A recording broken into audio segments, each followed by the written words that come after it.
ಎಲ್ಲರಿಗೂ ನಮಸ್ಕಾರ. ನನ್ನ ಹೆಸರು ಡಾಕ್ಟರ್ ಸಾಗರ್ ಎಸ್ರಿ, ಕನ್ಸಲ್ಟೆಂಟ್ ಫಿಸಿಷಿಯನ್, ವಂಶೋದಯ ಹಾಸ್ಪಿಟಲ್ ಕೋಲಾರಲ್ಲಿ.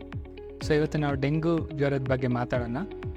ಡೆಂಗು ಜ್ವರ ಏನರಿಂದ ಕಾಸ್ ಮಾಡುತ್ತೆ? ಡೆಂಗು ವೈರಸಸ್ ಇದೆ, ಅದು 4 ಥರ ಇರುತ್ತೆ. ಒಂದು ಡೆಂಗು ವೈರಸ್ಸಿಂದ ಅಟ್ಯಾಕ್ ಆದವ್ರಿಗೆ ಮತ್ತೆ ಇನ್ನೊಂದು ಸಲ ಡೆಂಗು ಅಟ್ಯಾಕ್ ಆಗೋ ಚಾನ್ಸಸ್ ಇರುತ್ತೆ. ಒಂದು ಸಲ ಡೆಂಗು ಬಂದವ್ರಿಗೆ ಮತ್ತೆ ಬರಲ್ಲ ಅಂತ ಇಲ್ಲ. ಡೆಂಗು ಜ್ವರ ಬಂದ ಏನು ಗುಣಲಕ್ಷಣಗಳು ಕಾಣಿಸ್ಕೊಳ್ಳುತ್ತೆ?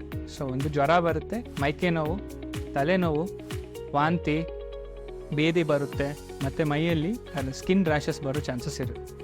ಬಟ್ ಹೇಳ್ದಂಗೆ 4 ಥರ ಜ್ವರ ವೈರಸಸ್ ಇರೋದ್ರಿಂದ ಒಂದು ಸಲ ಬಂದಿರೋರಿಗೆ ಮತ್ತೆ ಇನ್ನೊಂದು ವೈರಸ್ಸಿಂದ ಏನಾದರೂ ಡೆಂಗು ಅಟ್ಯಾಕ್ ಆದರೆ ಸಿವಿಯರ್ ಡೆಂಗು ಆಗೋ ಚಾನ್ಸಸ್ ತುಂಬ ಜಾಸ್ತಿ. ಸಿವಿಯರ್ ಡೆಂಗುವಲ್ಲಿ ಏನೇನು ಕಾಣಿಸ್ಕೊಳ್ಳುತ್ತೆ?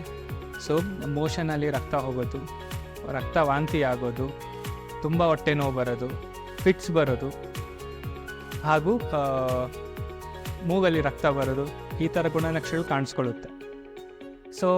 ಹೇಗೆ ಡೆಂಗು ಟೆಸ್ಟ್ ಮಾಡೋದು? ಡೆಂಗು ಟೆಸ್ಟ್ ಮಾಡೋದಕ್ಕೆ ಹಲವಾರು ಮೆಥಡ್ಸ್ ಇದೆ. ಒಂದು ಡೆಂಗು ಕಾರ್ಡ್ ಟೆಸ್ಟ್ ಅಂತ ಮಾಡ್ತಾರೆ, ಅದರ NS1 ಆ್ಯಂಟಿಜನ್ ಅಂತ ನಾವು ಟೆಸ್ಟ್ ಮಾಡಿ ನೋಡ್ಬೋದು. ಮತ್ತು ಇನ್ನೊಂದು ಡೆಂಗು ಎಲಿಸಾ IgM IgG ಕೂಡ ಮಾಡಿ ನೋಡ್ಬೋದು. ಡೆಂಗು ಒಂದು ಸಲ ಡಿಟೆಕ್ಟ್ ಆದರೆ ನೆಕ್ಸ್ಟ್ ಏನು ಮಾಡಬೇಕಾಗುತ್ತೆ? ಮನೆಯಲ್ಲೇ ನೀವು ಅಕಸ್ಮಾತ್ ಡಾಕ್ಟರ್ ಬೇಡ ಅಡ್ಮಿಷನ್ನು, ಪ್ಲೇಟ್ಲೆಟ್ಸ್ ಎಲ್ಲ ನಾರ್ಮಲ್ ಇದೆ ಅಂತ ಹೇಳಿದ್ರೆ ಮನೆಯಲ್ಲೇ ರೆಸ್ಟ್ ತೊಗೋಬೋದು. ಪ್ಯಾರಾಸೆಟಮಾಲ್ ಟ್ಯಾಬ್ಲೆಟ್ ತೊಗೊಂಡು ನೀರು ಚೆನ್ನಾಗಿ ಕುಡಿದು ಮನೆಯಲ್ಲೇ ರೆಸ್ಟ್ ಮಾಡಿ ಪ್ಲೇಟ್ಲೆಟ್ಸ್ ಮಾನಿಟರ್ ಮಾಡ್ಬೋದು. ಒಂದು ವೇಳೆ ಅಡ್ಮಿಟ್ ಆದರೆ ಏನೇನು ಮಾಡಬೇಕಾಗುತ್ತೆ? ಅಡ್ಮಿಟ್ ಆದರೆ ನಾವು ಹಾಸ್ಪಿಟ್ಲಲ್ಲಿ IV ಫ್ಲೂಯಿಡ್ಸ್ ಕೊಟ್ಟು ಪ್ಲೇಟ್ಲೆಟ್ಸ್ನ ದಿನ ಮಾನಿಟರ್ ಮಾಡ್ತೀವಿ. ಒಂದು ವೇಳೆ ಪ್ಲೇಟ್ಲೆಟ್ಸ್ ತುಂಬ ಕಡಿಮೆ ಆಗಿ ಬ್ಲೀಡಿಂಗ್ ಏನಾದರೂ ಆದರೆ ಪ್ಲೇಟ್ಲೆಟ್ ಟ್ರಾನ್ಸ್ಫ್ಯೂಷನ್ ಮಾಡ್ತೀವಿ. ಡೆಂಗು ಬರದೇ ಇರೋದಕ್ಕೆ ಏನೇನು ಮಾಡಬೇಕಾಗುತ್ತೆ? ಫಸ್ಟು ಡೆಂಗೂನ ಕಚ್ಚೋ ಸೊಳ್ಳೆಯಿಂದ ದೂರ ಇರಬೇಕು. ಈ ಸೊಳ್ಳೆ ಯೂಶಲಿ ಬೆಳಿಗ್ಗೆ ಹೊತ್ತಲ್ಲಿ ಜಾಸ್ತಿ ಕಚ್ಚುತ್ತೆ, ಅದಕ್ಕೆ ಬೆಳಿಗ್ಗೆ ಹೊತ್ತು ಸ್ವಲ್ಪ ಹುಷಾರಾಗಿರಬೇಕು. ಕ್ಲೋಸ್ಡ್ ಏರಿಯಾಸಲ್ಲಿ AC ಎನ್ವೈರ್ಮೆಂಟಲ್ಲಿ ಇರೋದು ಒಳ್ಳೆಯದು. ಮತ್ತು ಇನ್ನೊಂದು, ಆದಷ್ಟು ಬಟ್ಟೆಯನ್ನು ಕವರ್ ಮಾಡಿರಬೇಕು ಮೈ ಮೇಲೆ, ತಲೆಗೆ ಹ್ಯಾಟ್ ಹಾಕ್ಕೊಂಡು ಓಡಾಡೋದು, ಈ ಥರ ಎಲ್ಲ ಮಾಡ್ಬೋದು.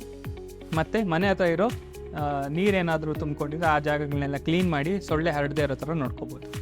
ನಿಮಗೆ ಏನಾದರೂ ಡೌಟ್ಸ್ ಇದ್ದರೆ ಡೆಂಗು ಬಗ್ಗೆ ಏನಾದರೂ ತೋರಿಸ್ಕೋಬೇಕಂದ್ರೆ 24/7 ವಂಶೋದಯ ಹಾಸ್ಪಿಟಲಲ್ಲಿ ಡಾಕ್ಟರ್ಸ್ ಎಲ್ಲ ಅವೈಲೇಬಲ್ ಇರ್ತಾರೆ, ಬಂದು ತೋರಿಸ್ಕೋಬೋದು. Thank you.